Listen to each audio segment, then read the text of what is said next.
warahmatullahi wabarakatuh. Perkenalkan, nama saya Cindrawati. Saya adalah pendamping PKH Kecamatan Batu Layar, Kabupaten Lombok Barat.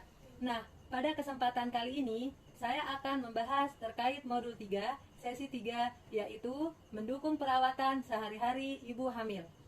Assalamualaikum warahmatullahi wabarakatuh. Waalaikumsalam warahmatullahi wabarakatuh. Bagaimana kabar keluarga dan anak-anak di rumah? Sehat? Sehat. Alhamdulillah, syukur.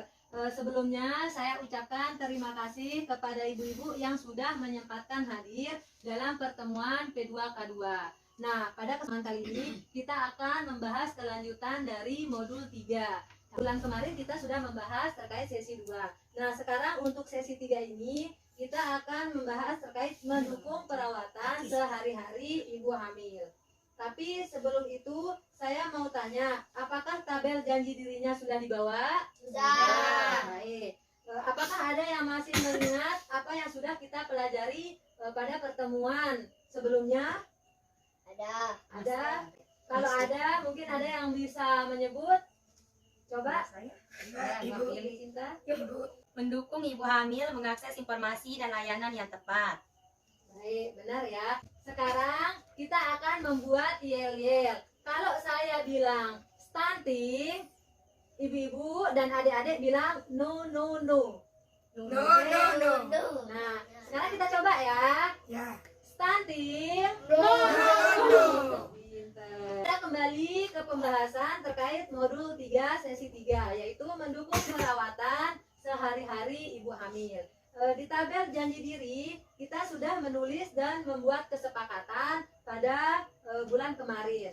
Apakah sudah diterapkan ibu-ibu? Sudah. Bagus. Apakah ada tantangan atau kendala yang dihadapi dalam menerapkannya? Tidak.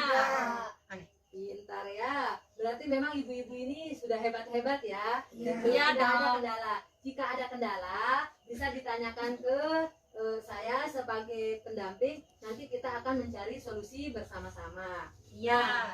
Kemudian saya mau bertanya, apakah ada ibu hamil yang hadir di sini? Ada. Oh ya, Ibu Juni ya, Ya. sedang hamil. Nah, kira-kira nih, apa yang bisa dimakan dan diminum sama ibu hamil setiap hari? Sayur, Sayur, buah-buahan, buah-buahan, daging, ikan, dan minum susu setiap minum hari. susu setiap hari. Dengan Bagus. teratur. Nah, karena jawabannya benar, kita tepuk hebat sekali lagi Bu Ibu ya. Ya. Tepuk hebat. Hebat.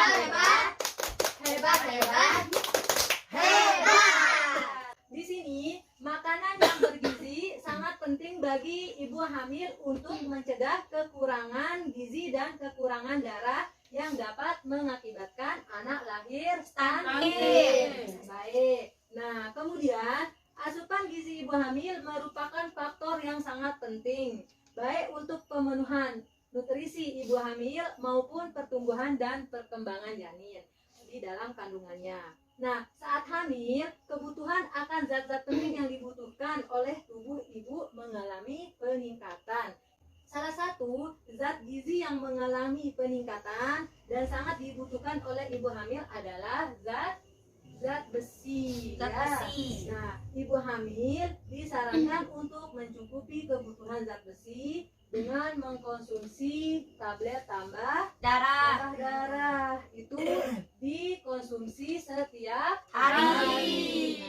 Nah, itu tujuannya atau fungsinya untuk menghindari kekurangan darah yang meningkatkan resiko BBLR atau berat badan lahir rendah ya ibu-ibu. Ya. Nah, biasanya TTD diberikan secara gratis, yaitu bisa melalui puskesmas ataupun di pos di mana? Di Posyandu. Posyandu. Bagus nih. Kira-kira tablet tambah darah diminum berapa kali sehari ibu-ibu? Satu kali sehari. Sehari ya. Nah, tablet tambah darah diminum 1 kali sehari dianjurkan pada malam hari. menjelang Tidur.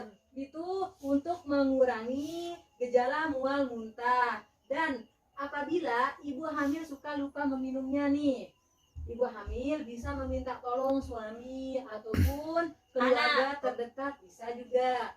untuk mengingatkan nggih, serta membuatkan jadwal untuk meminum tablet tambah darah setiap harinya. Nah, di sini ibu hamil perlu makan makanan yang bergizi dan seimbang. Makanan yang bergizi dan seimbang yang tadi disebutkan, yaitu adanya Karbohidrat, protein Nabati, protein hewani, vitamin dan mineral, dan meminum tablet tambah darah setiap hari untuk mencegah kekurangan gizi dan kekurangan darah yang dapat mengakibatkan Stunting. Stunting. Sudah pinter-pinter ibu ya. Ya. Nah, sebelum kita lanjut ke pembahasan selanjutnya, apakah ada yang mau bertanya? Tidak. Berarti sudah jelas semua nih. Nggih. Nah, sekarang kita akan melanjutkan ke langkah kedua, yaitu dukungan kepada ibu hamil untuk terbiasa menjaga kebersihan diri dan cukup istirahat. Nah, di sini ibu hamil perlu menjaga kebersihan diri dan istirahat yang cukup untuk memastikan kesehatan ibu dan janin. Tujuannya yaitu untuk mencegah infeksi yang dapat membahayakan kehamilan serta ketika melahirkan. Misalnya dengan cara mencuci tangan pakai sabun dan menggunakan air bersih yang mengalir. Terus mandi dan gosok gigi minimal 2 kali sehari. Bisa juga dengan cara mencuci rambut atau keramas 2 hari sekali ya. Dengan begitu ibu hamil diharapkan terbiasa menjaga kebersihannya. Tidak hanya pada saat hamil saja, melainkan terus berlanjut hingga merawat bayi supaya bisa mencegah infeksi dan penyakit menular pada bayi. Kira-kira ada yang mau bertanya ibu-ibu? Tidak. Nah, selanjutnya pembahasan kita yaitu dukungan kesehatan mental untuk ibu hamil. Kira-kira nih, bagaimana perasaan ibu sebagai ibu hamil, Ibu Jumi? Pusing terus mual ya, tidak apa-apa ya. Biasanya pada masa kehamilan ibu merasakan emosi. Mulai dari emosi yang positif maupun negatif. Nah, umumnya perubahan emosi yang dirasakan oleh ibu hamil adalah sering merasa sedih, khawatir, seperti yang dibilang tadi, Cemas. Ibu Juni cemas, kadang juga merasa semangat, tertekan dan sebagainya. Hal ini wajar terjadi dalam masa kehamilan. Nah, di sini peran keluarga dan lingkungan perlu memberikan lebih banyak perhatian dan waktu kepada ibu hamil supaya ibu hamil tersebut merasa senang mendapat perhatian yang cukup.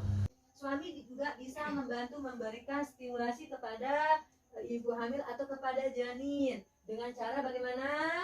Dengan cara mengelus-elus perut ibu hamil serta siap siaga menemani dan mengantar ibu hamil memeriksakan kehamilannya ke pelayanan kesehatan seperti posyandu maupun Puskesmas. puskesmas. Kira-kira ada yang belum jelas ibu-ibu? Udah jelas. Sudah jelas. Baik. Ada yang mau bertanya? Nah. Baik. Nah, jadi pertemuan kita sampai di sini. Terima kasih untuk ibu-ibu yang sudah hadir di pertemuan P2K2 kali ini. Tentunya saya sangat berharap apa yang kita bahas kali ini agar bisa diterapkan di rumah. Semoga apa yang kita pelajari di P2K2 ini dapat bermanfaat untuk kita semua. Ini dulu yang bisa saya sampaikan. Kurang lebihnya saya mohon maaf. Wabillahi taufik wal hidayah. Wassalamualaikum warahmatullahi wabarakatuh. Waalaikumsalam.